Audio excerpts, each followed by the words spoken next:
What's going on, guys? You got your coach of the Chim Chargers here for our Week 8 team analysis for the GBA. This time we're going to be taking on Old Man Tub, coach of the Pittsburgh Pirattatas. He has a team of Tapu Koko, Staraptor, Hydreigon, Tangrowth, Slowking, Nidoking, Hitmontop, Chandelure, Blissey, Steelix, and a Cryogonal.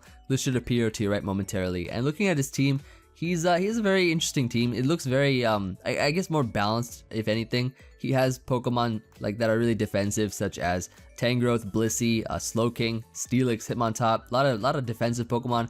And he also has some offensive Pokemon like Tapu Koko, Hydreigon, Staraptor. A lot of these high-powered, hard-hitting offensive Pokemon, but he's also got those walls as well. So it's a more balanced sort of team. So the way I wanted to structure my team was a way where I can take advantage of these kinds of balanced teams, really sort of punish whatever kind of playstyle he brings in general. And I knew for a fact that I didn't want to strategize my team based around Rain because of the fact that he has Pokemon such as Tangrowth, such as Slowking, a lot of Pokemon that can really take advantage of it and just be like really nice and solid checks and all-around answers to my Rain. So I figured I would not bring it this week, but instead I whipped up a team here that I guess it's a bit less heat than what you commonly see, but it's super reliable, and I'm hoping that it will carry us through our match that we have versus Top. So the first Pokemon that I got here is a Pokemon that I felt would just really destroy his team, provided we are able to set up accordingly.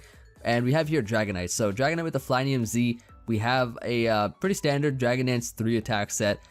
Z Fly, so Supersonic Sky Strike, actually puts in a ton of work versus his team.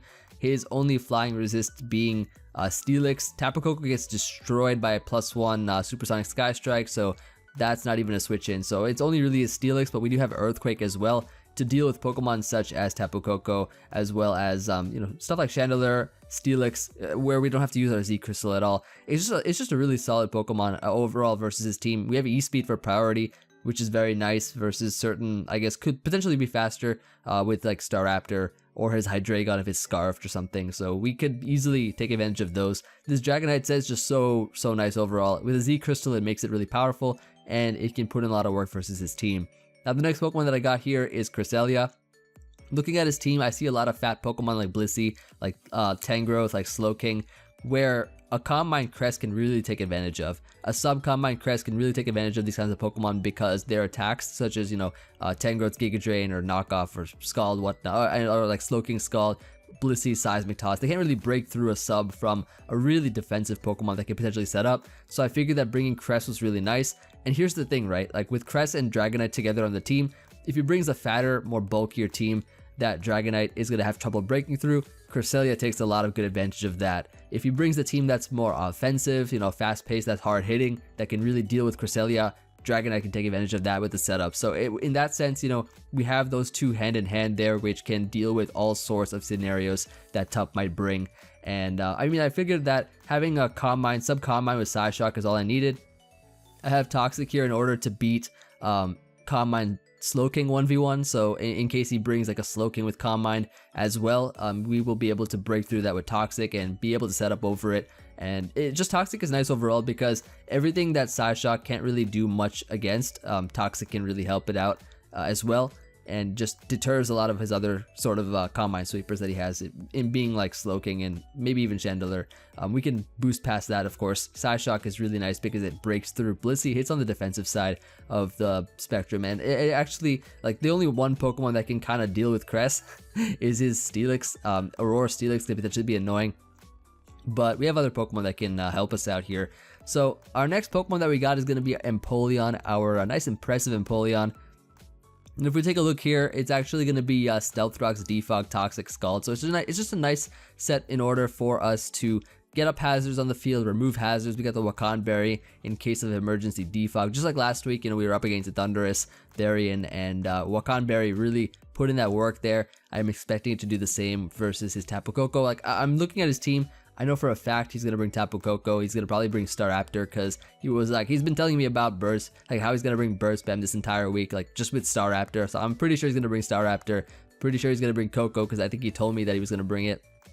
At some point in time, he's like, I'm not, like, at some point in time, like, I was going to trade him, and like, he wanted to trade Koko or something. I was like, hey, dude, give it to me. He's like, no, I need it versus you. So he's probably going to bring that. He's probably going to bring Hydreigon, which is pretty nice. I can expect him to bring Tangrowth and Slowking because those are good Pokemon versus my Rain. For the last Pokemon, I guess that's kind of up to whatever he wants to bring. I guess it's up to him. I don't really. I mean, I guess everything is pretty much bringable on his end, but I know for a fact the first 5 Pokemon that I listed he's gonna bring. Anyways, so Empoleon, like I said, is gonna be great. Setting up rocks, getting rid of hazards. Being able to toxic another Pokemon, for instance, that could be annoying, like Blissey, maybe wear it down over time so that we can spam Defog if he has rocks, as well as even Slowking or Tangrowth. Toxic will be useful on that. So very nice Pokemon that Empoleon can really do well with. It has a good amount of defense as well, so that we can take hits from something like a Staraptor.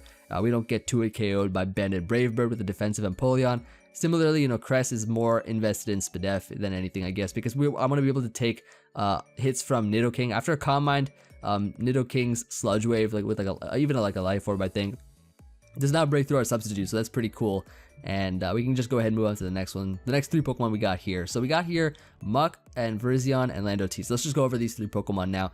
Of course, bringing Muck, the Figgy Berry set, you already know, nothing new here. It's just a good luck charm. Like the reason that I keep bringing it, it's just a really solid Pokemon overall. It just brings me all that sort of, you know, that good fortune, you know, that good fortune here. Alolan Muck brings me the power of Alola, that nice fortune there. With the Figgy Berry, you know, we're going to be able to take a hit and be able to recover our health from anywhere 50% or below. And it's just so nice because of the fact that Gluttony activates it just really early than what it would originally be without it, you know, be activating at 25% without Gluttony.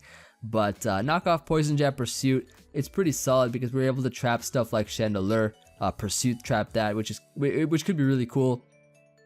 Being Spadef bulky, it is able to check Tapu Koko with Poison Jab.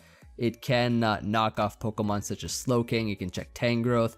It's just a solid mon overall. And of course, as you can see, the third Pokemon with Toxic. So I guess you can kind of say the theme of this team is like a little bit toxic looking, right? We got the Toxic Crest, Toxic Empoleon, Toxic Muck here, so we can wear stuff down. Dragonite, of course, the main sweeper for this team, and I'm hoping that it puts in work versus Tup. So anyways, I mean, this Muck set is pretty self-explanatory from what you've already seen. It's just solid versus his Pokemon that you'll see like on the right side of your screen right now. The Pokemon that he has, very solid mon.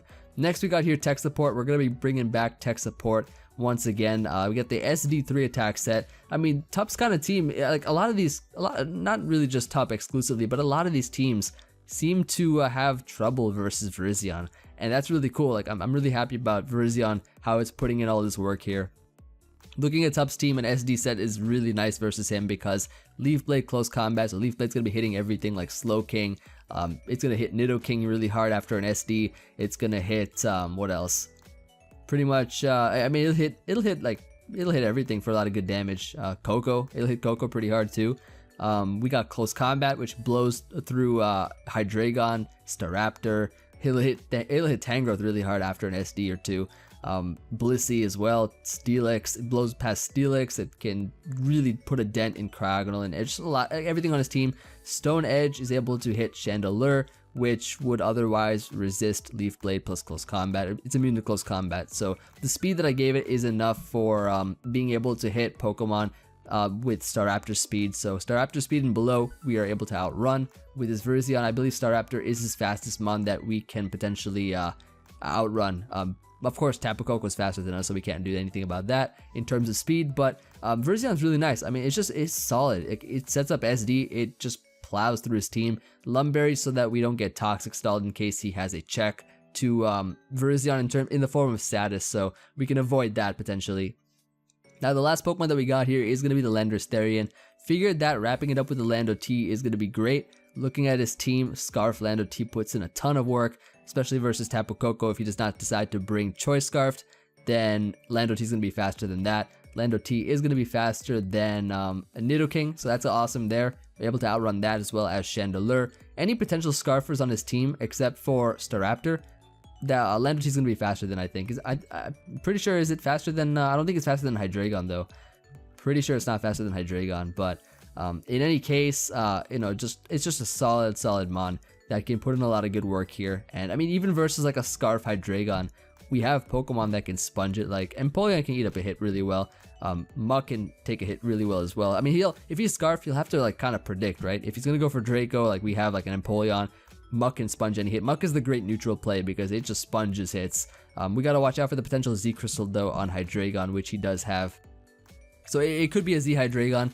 It could be just a regular attacker. So we'll see how it goes. I feel like this team can put in a lot of work here with Lando giving a lot of momentum. Getting up rocks in the game is gonna be nice because his only form of hazard control is his Hitmontop, I think, and his Cryogonal. So two very underrated forms of hazard control, which if he does not bring, Empoleon has a great time. He also, what else? I feel like just this team overall just deals with all sorts of scenarios that he could possibly bring. So I'm hoping that it puts in the work. We will see tomorrow, 24 hours from now, when the battle goes up, if we can pull through here. So I'm hoping that we do. We cannot be Tup's first win. But we'll see how it goes. Hope you all enjoyed this builder. Let me know what you guys think, of course. Always looking forward to hearing from you all as always. Let me know what your thoughts are about this team. I think it's going to do pretty well. And thank you all for supporting the Chim Chargers. I will see you guys tomorrow for the battle.